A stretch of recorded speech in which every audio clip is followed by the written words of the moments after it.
ஒன்று கவனிச்சிங்களா மக்களே, நம்ம ஆட்சிக்கு வந்ததுக்கு அப்புறம் ஒரு விஷயம் ஒன்று நடந்துகிட்டு இருக்கு. இது இந்த ஜென்சி தலைமுறையை அட்ராக்ட் பண்றதுக்காக இங்கிலீஷ் தமிழ் கலந்த அறிக்கை அது சொல்ல வந்த நினைச்சிங்களா? அந்த காமெடி எல்லாம் கிடையாது. அடுத்து இந்த ரியாலிட்டியை மறந்துட்டு இந்த ரீல்ஸ் போடுறது அது சொல்ல வந்தீங்களா? அந்த காமெடியும் கிடையாது. இது சீரியஸாக ஒரு விஷயம் நடந்துகிட்டு இருக்கு.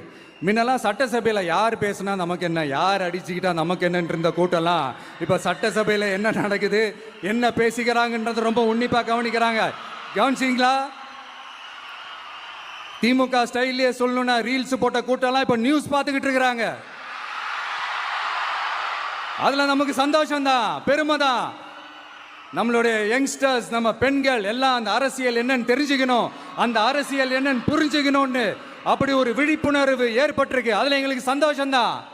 இதெல்லாம் யாரால நடந்திருக்கின்றது நான் சொல்லி தான் உங்களுக்கு தெரியணும்னு அவசியம் இல்லை, அது உங்களுக்கே நல்லா தெரியும்.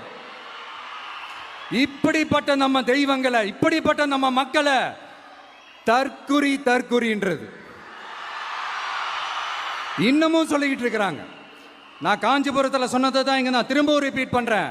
நீங்கள் தற்குறின்னு சொன்னீங்களே, அவங்க தான் உங்களோட அரசியல் வாழ்க்கையே ஒரு கேள்விக்குறி ஆக்கியிருக்கிறாங்க.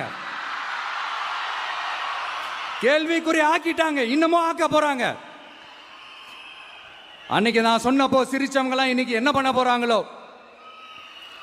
உண்மையை சொன்னாதான் அந்த கூட்டத்துக்கு கசக்குமே. உண்மையிலே நீங்க மக்கள் மனசை புரிஞ்சு வச்சிருந்தீங்கன்னா நீங்க இப்படி மக்களை தப்பாவே பேசியிருக்க மாட்டீங்க. அது என்ன, அப்புறம் அரசியல் புரிதல் இல்லாம மக்கள் நமக்கு ஓட்டு போட்டுட்டாங்களாம். இந்த கவர்ச்சியில மயங்கி மக்கள் நமக்கு ஓட்டு போட்டுட்டாங்களா? நான் என்ன, சரி விடுங்க.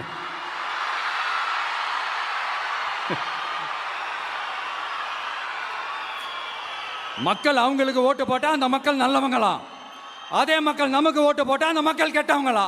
தற்குறியா? இதே மக்கள் தான் இத்தனை வருஷமா உங்களுக்கு ஓட்டு போட்டுட்டு இருந்தாங்க. உங்களுக்கு மட்டும் என்ன, வேற ஏதாவது பிளானட்ல இருந்து குதிச்சு ஓட்டு போட்டு போனாங்களா? தற்குறியாமா? தற்குறி நல்லா வருது, வேணான்னு பாக்குறேன். எங்க அண்ணன் விஜயகாந்த் அண்ணன் சொல்ற மாதிரி, அண்ணா அவர்கள் ஆரம்பிச்ச கட்சியை ஒரு அடிமை கூடாரமா ஆக்குனது யாருங்க சார்? இப்படியெல்லாம் ஆக்கிட்டு உண்மையை சொல்லு உடன்பிறப்பேவா?